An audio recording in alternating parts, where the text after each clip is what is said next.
श्री राधा कृष्ण भगवान की जय। आज इस वीडियो में हम सुनेंगे 12,000 वर्ष गंगा में स्नान करने का पुण्य फल कैसे प्राप्त करें।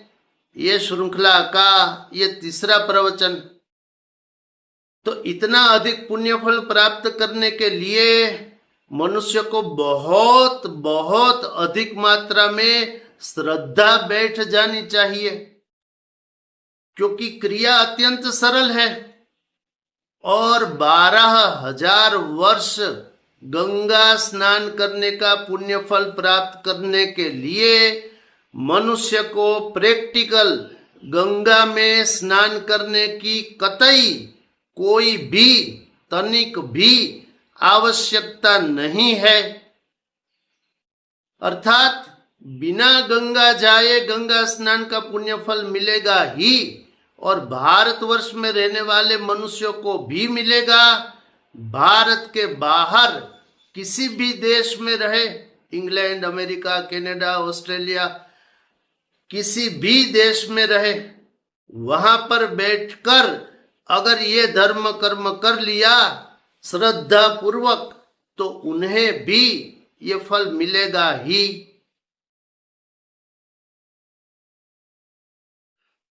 अस्तु, तो क्या करना पड़ेगा इतना अधिक पुण्य फल प्राप्त करने के लिए? क्योंकि न प्रैक्टिकल तौर पर गंगा में जाने की आवश्यकता है स्नान करने के लिए, और घर पर ही मिलेगा, विश्व में कहीं पर भी मिलेगा। तो केवल एक चीज की आवश्यकता है, ध्यान दो। कौन सी चीज की आवश्यकता है? श्रद्धा। क्योंकि श्रद्धा रहित कर्म हो गया तो इस लोक में भी फल नहीं मिलता, परलोक में भी फल नहीं मिलता। ये इस धर्म कर्म के लिए और सभी धर्म कर्म के लिए अवश्य मनुष्य को याद रखना चाहिए। भगवान की आज्ञा है 17वें अध्याय का 28वें नंबर का श्लोक गीता। तो श्रद्धा कैसे हो, कैसे निश्चयात्मक बुद्धि हो जाए? क्योंकि बिना श्रद्धा हुए, बिना निश्चयात्मक बुद्धि हुए मनुष्य ऐसे कोई भी धर्म कर्म करे फल नहीं मिलेगा, नहीं मिलेगा, नहीं ही मिलेगा। ये कर्म फल देने वाले पर्सनालिटी जो है भगवान श्री कृष्ण, उनकी आज्ञा है। इसलिए श्रद्धा रखनी परम आवश्यक है। तो श्रद्धा कैसे हो जाएगी इस धर्म कर्म के लिए और अन्य भी धर्म कर्म के लिए? तो केवल एक दिव्य कथा सुनेंगे, और कथा भी ऐसी रसप्रद है, दिव्य है, बोध देने वाली है कि ये कथा सुनने के पश्चात शायद ही किसी मनुष्य की शास्त्र के वचनों में श्रद्धा न बैठे। अर्थात अधिकांश मनुष्यों की श्रद्धा बैठ जाएगी, और श्रद्धा बैठने के पश्चात अगर धर्म कर्म करे मनुष्य, चाहे 12,000 वर्ष गंगा स्नान का पुण्य हो, चाहे कोई भी धर्म कर्म हो, श्रद्धा बैठ जाएगी तो सब धर्म कर्म का फल मिलेगा ही।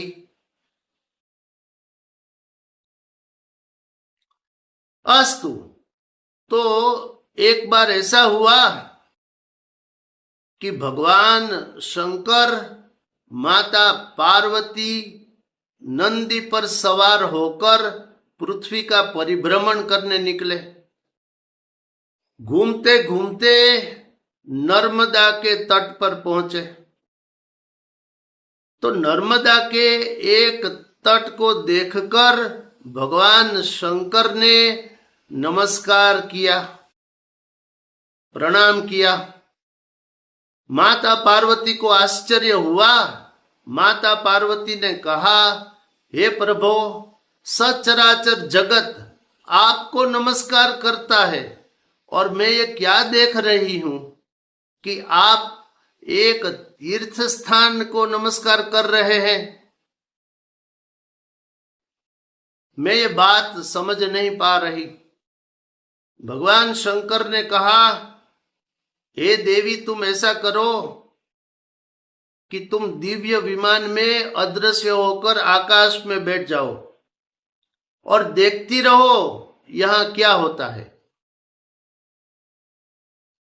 ठीक है, ऐसा हो गया। माता पार्वती अदृश्य विमान में आकाश में बैठ गई। भगवान शंकर ने बहुत वृद्ध ब्राह्मण का रूप ले लिया, बहुत दुर्बल दुबले पतले, और उसी तट पर बैठकर वेद पाठ करने लगे। सब ब्राह्मण आ गए। भगवान शंकर के स्वर कितने मधुर होते होंगे, सब खींच गए बरबस, और तेज भी कितना। भले ही इतने वयोवृद्ध थे तो भगवान शंकर, ये तो रूप धारण किया था लीला के अर्थ। तो ब्राह्मणों ने कहा कि अब भोजन का समय है, आप इतने दुर्बल है, फिर अपना पाठ पढ़ लेना, अभी चलिए हमारे घर भोजन ले लीजिए, प्रसाद ग्रहण करिए। भगवान शंकर ने कहा मैं आ तो जाऊं प्रसाद लेने के लिए, लेकिन मैं उसी के घर पारण करूंगा कि जिन्होंने 10 अश्वमेध यज्ञ का पुण्य प्राप्त कर लिया हो। तो सब एक दूसरे के और देखने लगे ब्राह्मण लोग। अब किसी ने एक भी अश्वमेध यज्ञ तो किया नहीं था, तो 10 अश्वमेध यज्ञ करने का प्रश्न ही कहां। और भगवान शंकर ने कहा था कि मैं 1000 वर्ष से निराहार हूं, और मेरा ये प्रण है, मेरी ये प्रतिज्ञा है, मैं उसी के घर भोजन लूंगा जिसने 10 अश्वमेध यज्ञ का पुण्य प्राप्त कर लिया हो। अब ऐसा तो कोई मिला नहीं, क्योंकि एक प्रैक्टिकल अश्वमेध यज्ञ करना हो तो कितनी सामग्री चाहिए, कितना धन चाहिए, कितने ब्राह्मण चाहिए, हाथी घोड़े रथ चाहिए, 4 करोड़ तो गाय चाहिए। ये सब मैंने बोल दिया है 2 प्रवचनों में, देख लेना इसी मोरे श्याम चैनल में। अस्तु, तो कोई भी आ न सका, उतने में एक पुराणों के जानने वाला ब्राह्मण वहां पर आ गया।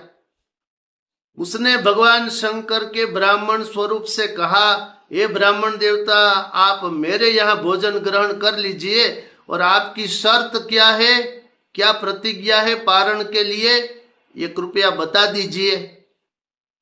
भगवान शंकर ने कहा कि मैं 1000 वर्ष से निराहार हूं, और उसी के घर पारण करूंगा, आहार लूंगा जिसने 10 अश्वमेध यज्ञ का पुण्य प्राप्त कर लिया हो। ब्राह्मण ने कहा, थोड़ा समय आप इधर ही ठहरिएगा, मैं अभी आता हूं और आपको मेरे घर भोजन के लिए ले जाऊंगा। क्योंकि वो ब्राह्मण ने सोचा था कि पुराणों में लिखा है कि नर्मदा के इस तट पर स्नान करने से मनुष्य 10 अश्वमेध यज्ञ का पुण्य फल प्राप्त कर लेता है।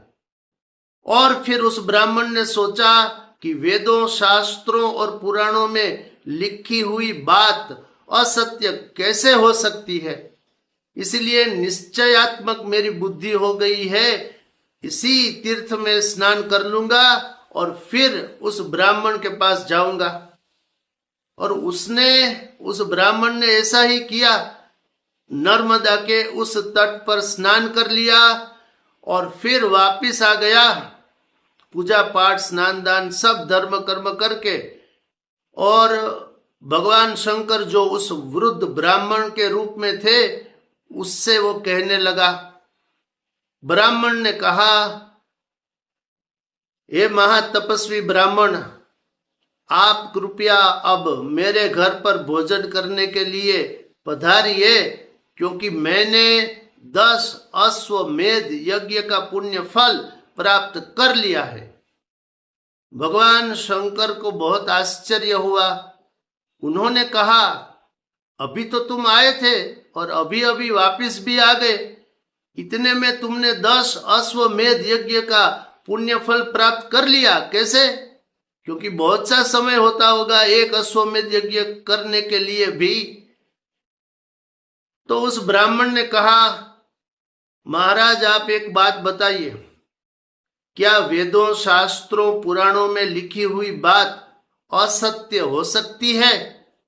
भगवान शंकर ने कहा नहीं। तो फिर नर्मदा के इस तट पर एक बार भी अगर कोई स्नान कर ले तो 10 अश्वमेध यज्ञ का पुण्य फल मिलता है, ये पुराणों में लिखा है।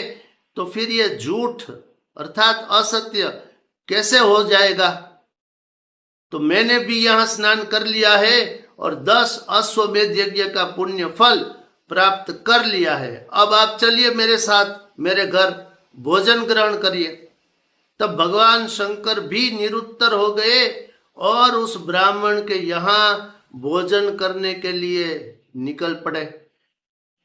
अब आगे क्या हुआ, बहुत रसप्रद कथा है, वो अगले अंक में सुनेंगे। और इतना निश्चयात्मक बुद्धि हो जाने के पश्चात अगले अंक में ही मैं बोल दूंगा कि घर बैठे एक भी पैसे का खर्च किए बगैर 12,000 वर्ष गंगा स्नान का पुण्य फल और सिंहस्थ गुरु हो जाए और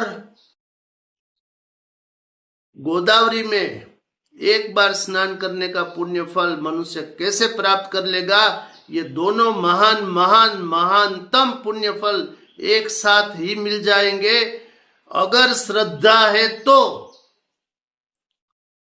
अस्तु, इस अंक में इतना ही। ऐसे ही धर्मयुक्त प्रवचनों को देखने के लिए देखते रहिए मोरे श्याम चैनल। इसे लाइक, शेयर, कमेंट, सब्सक्राइब अवश्य करिए। शेष फिर कभी।